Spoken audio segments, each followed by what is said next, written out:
I have several family and friend members that believe that abortion is one of the many important issues in the upcoming election, but maybe not the issue. I guess my question is I've been looking for official teaching or official documents from our bishops that I could share, the USCCB bishops or any of the U.S. bishops that I could share with them. Is there any such documents? And if not, where would you recommend that I could direct them to review, like the list of top 5 or 10 issues and how they rank to consider for this next election?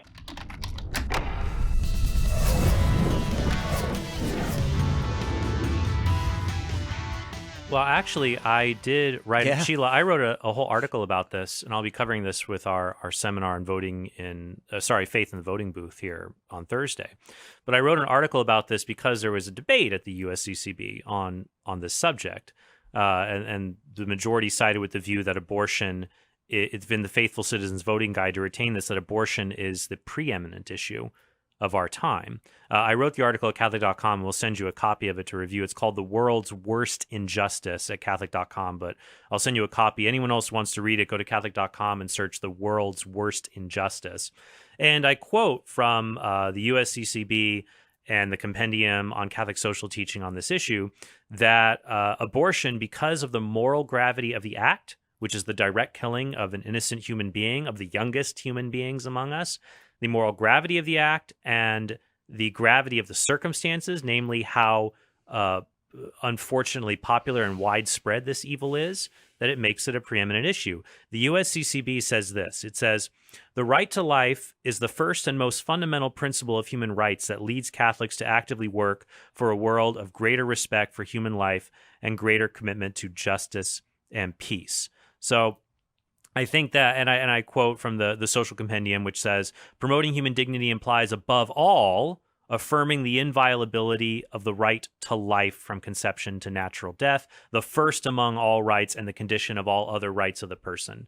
So you could say to your friends, well, abortion is a preeminent issue, not just because of the gravity of the act, how widespread it is, but the fact that it involves the violation of a foundational right. If it turns out human beings don't have a right to life, that you can kill a human being because that human being is problematic for your particular goals, if that is licit, all other evils follow. Yes. If you can kill human beings because you find it prudentially necessary to do so, what can't you do? What can't you?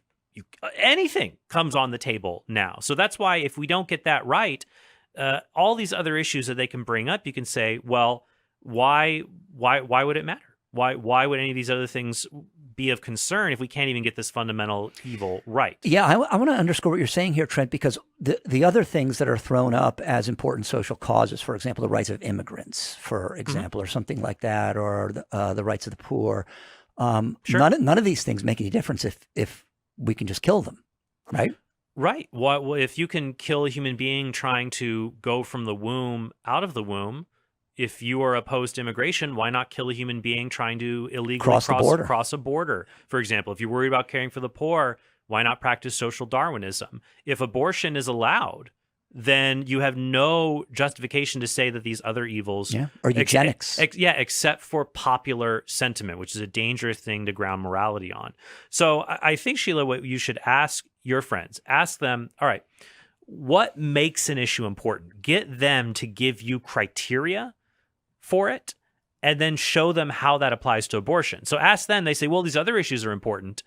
Ask them, okay, what criteria do you follow? And if they give criteria, then abortion is going to rise to the top of the list based on how widespread it is, morally grave it is, and how foundational the rights are that are involved. So is that a helpful start? It is, and I think anything that we can get, from anything that you might have from the bishops would be really Sure. helpful.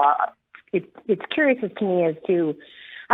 to, I understand that they can't say, well, vote for this individual, Right. but they certainly can recommend these are the critical issues, and I just don't think we hear enough about that. That's right. From our leaders. And I think what we can stand firm on is that as Catholics, we cannot formally support intrinsic evils. If you vote for a politician, look, I'm going to put it bluntly. If you vote for a politician because they are keeping abortion legal, you're committing a grave sin. Yes. That's formal cooperation.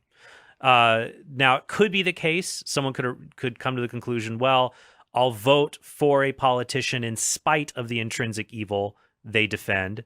That may happen in some cases, Chris, where you have two politicians for an office, and let's say both defend abortion, yet one only defends abortion in hard cases.